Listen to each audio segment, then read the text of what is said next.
Masih bersama kami di channel Alikma TV. Kita pembahasan tadi yang di part 1 itu. Kalau kalian belum nonton, tonton dulu. Baru kalian ke part 2. Meneruskan tadi cerita yang soal fitrah itu, Ustaz. Ada 4 kan? Mungkin iya, kurang lebih ada 4. Mungkin Ustaz bisa mendetailkan dari 1 sampai 4 itu. Jadi ini mungkinnya yang sering salah kaprah. Jadi seolah-olah diambil dari kata yang sama tapi memiliki makna yang berbeda.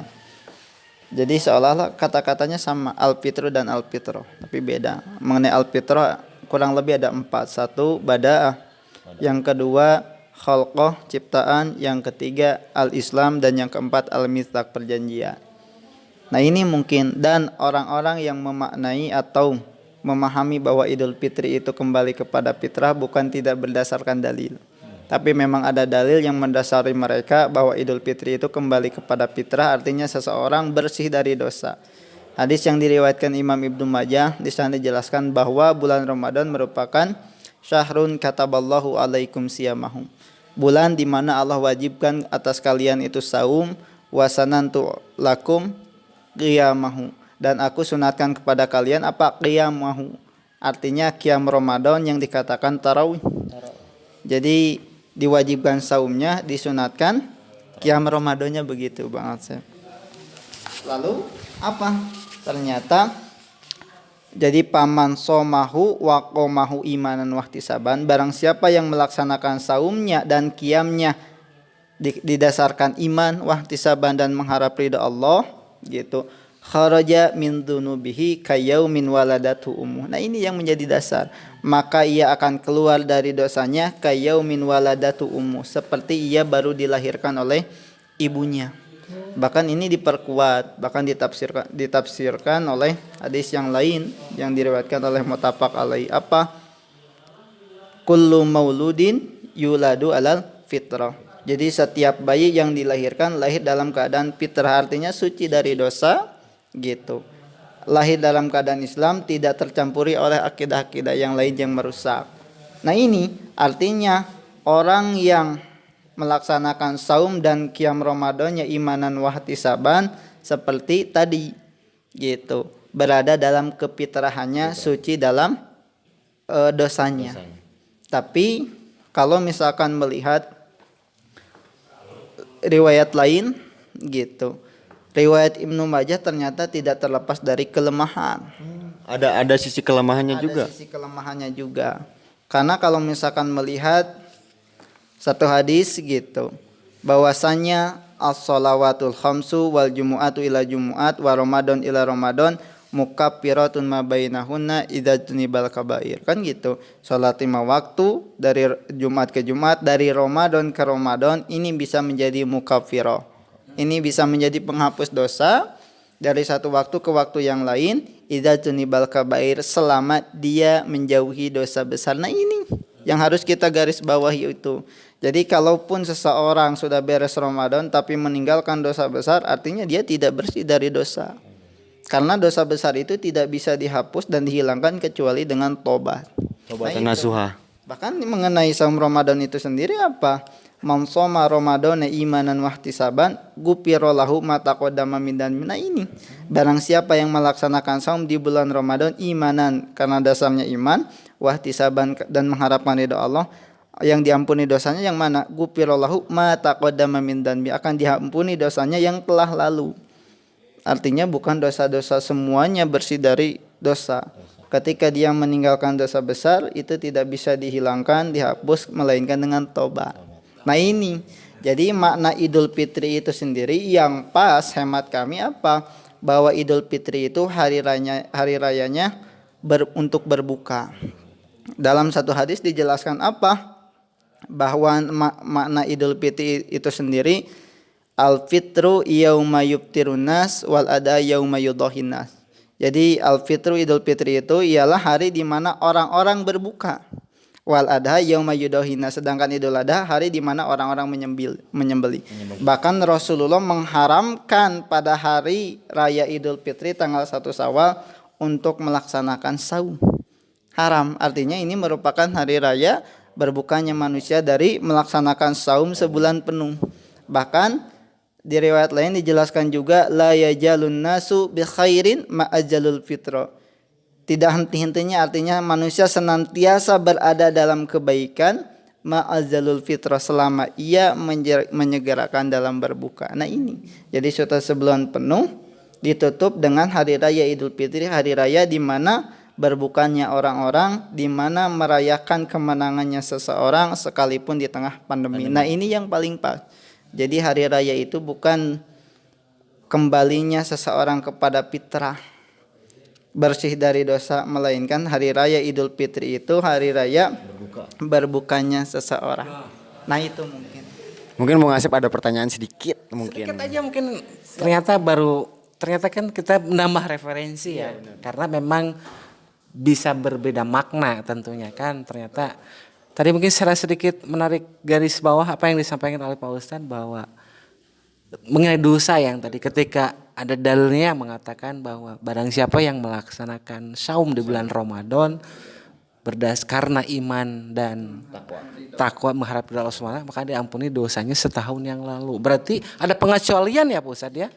Ada pengecualian tentang dosanya berarti kan kalau dosanya berarti dia untuk dosa besar mungkin satu obatnya ya cuman taubat gitu. Nah supaya jangan salah kaprah aja gitu. Akhirnya kan saya juga jadi tahu ternyata kan seperti itu yang kategori dosa dalam dalil itu ternyata apa gitu. Nilai-nilai. Ada nilainya. Jangan sampai saya telah berdosa nih 1 tahun yang lalu karena saya melaksanakan saum ada pemikiran gitu.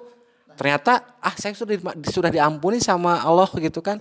Ternyata ada klasifikasinya. Aduh, terima kasih Pak Ustadz. sama-sama. Mungkin tadi yang sudah disampaikan oleh Bung Asep mengenai pandangan memaknai Idul Fitri dari kacamata umum luar biasa. Cuman saya itu menambahi, yang namanya menambahi itu tentu tidak banyak dari apa yang sudah ada. Kita tahu bus mobil yang besar ketika dalam dalam tanjakan mungkin dalam tanjakan ketika dia mundur tentu yang mengganjal, yang menghalangi oleh batu yang kecil. Jadi saya itu cuma sedikit dengan sedikit ilmu yang saya miliki gitu dari apa yang Bung Asep sampaikan. Emang suka merendah meroket.